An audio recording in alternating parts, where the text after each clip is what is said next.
Superman is coming out in just over a month, and my channel is a bit bare in DC content. I will be reviewing Superman shortly after its release, so stay tuned for that, but I thought now would be the perfect opportunity to talk about something I've been a fan of for a while, and that is the New Gods. With James Gunn kickstarting the new DCU, he should take full advantage of bringing the New Gods to the DCU for three main reasons. The first of which is that there is a vast mythology, the second one being there are interesting characters, and the last one being that there is big potential to expand the horizons of the current DCU. The New Gods were created by Jack Kirby back in 1971 as a part of his Fourth World stories in the DC universe. Now you may be asking, Jack Kirby, wasn't he with Marvel at the time? Yes, but he left Marvel to write, illustrate, and hold full creative control over these properties after a creative scuffle with Marvel. He later returned to Marvel after DC cancelled this comic series. I started reading the New Gods in the height of COVID, and I was hooked immediately. Now there are many different interpretations of the New Gods, but I'm going to be focusing specifically on Jack Kirby's mythology and the original source material. The New Gods revolves around two warring factions in the fight against good and evil, the good side being New Genesis and the evil side being Apokolips. New Genesis represents peace and positivity and is ruled by Highfather. Apokolips represents rage and dystopia and is ruled by Darkseid. More on him later. So the New Gods were created after a war between the old gods, and New Genesis and Apokolips were created in the same instance. They are a race of technologically advanced celestial beings. Now I'm going to go through the main players of this IP. So the heroes of New Genesis are Orion, who is also the son of Darkseid. There's also Light Ray, Forager, Metron, Mr. Miracle, who is the son of Highfather. There is Big Barda, who is a former female Fury and is the wife of Mr. Miracle, and the Forever People, who are a group of young New Gods.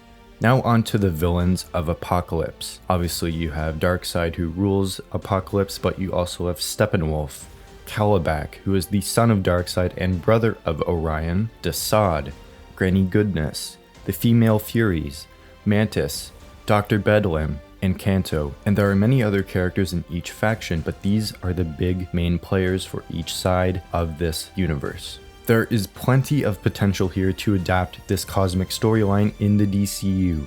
Maybe they can somehow weave in relations with the Green Lantern Corps, Thanagarians, maybe ancient Kryptonians too.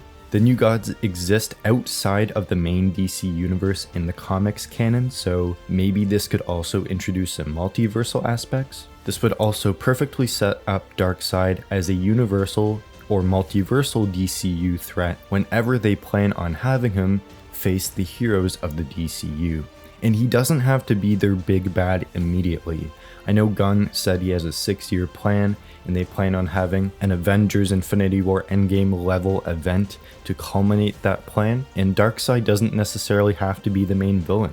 I could see Gunn maybe using someone like a Necron, or the Legion of Doom, or Brainiac, or Mongol as that big bad force for the very end of this first chapter, Gods and Monsters. So that's where the New Gods could maybe fit in as well. Gods and monsters, the New Gods, they could contribute to these larger than life stories and characters that could be in this universe. Back to Darkseid, they can set him up in this, show he is powerful, and show he is on a quest for power, enslavement, and anti-life.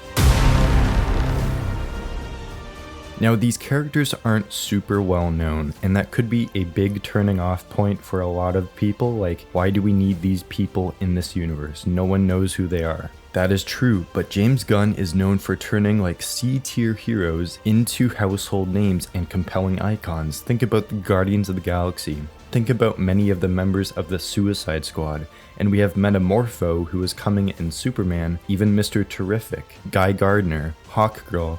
Not a lot of people know those names, but they will become household names once Superman comes out. The New Gods have a vast array of characters to introduce and show the inclusivity and scale of the DC universe. There's some super interesting dynamics between Orion and Darkseid, Mr. Miracle and Big Barda, and many others. I believe Orion, Mr. Miracle, and Big Barda can become big faces of the DCU. You can't deny that having some rich history with these characters would be really interesting, and this can have movies and shows presenting the possibilities that the New Gods offer in the DCU. So the current DCU is taking place on Earth, and the upcoming series Lanterns will be expanding to show some of the space side of the DCU. So this IP, being the New Gods, can show that there's so much more richness to the cosmic side of the DCU through New Genesis and Apokolips. This can also pave the way for a Justice League and New Gods crossover. They've interacted many times before in the comics, with one of their big events being the Darkseid War, so maybe this could be an event down the line. These characters and worlds can offer so much to the power scaling and diversity of the DCU. This should definitely be considered as a project, and it seems like something that would be right up Gunn's alley. There actually was a New Gods movie that was in development years ago that was being directed by Ava DuVernay and written by comics writer at DC, Tom King. It was unfortunately cancelled in 2021 when the DCEU was undergoing a massive shakeup. A bunch of different projects were cancelled at that time, with New Gods being one of them. James Gunn should definitely have this IP under his radar for something that can bring so much to the DCU, and I for one would be there immediately on day one when the New Gods finally comes to the DCU. Make sure to subscribe to the channel for more DC content coming in the future, especially with Superman coming out. I'm going to be doing a couple videos on Superman, including my review, so if you are excited for the future of DC and the DCU, I highly recommend subscribing to the channel and like this video. Let me know what you think of the New Gods. Do you think this has a rich potential to offer something big to the DCU? Let me know down below, and I will see you in the next video.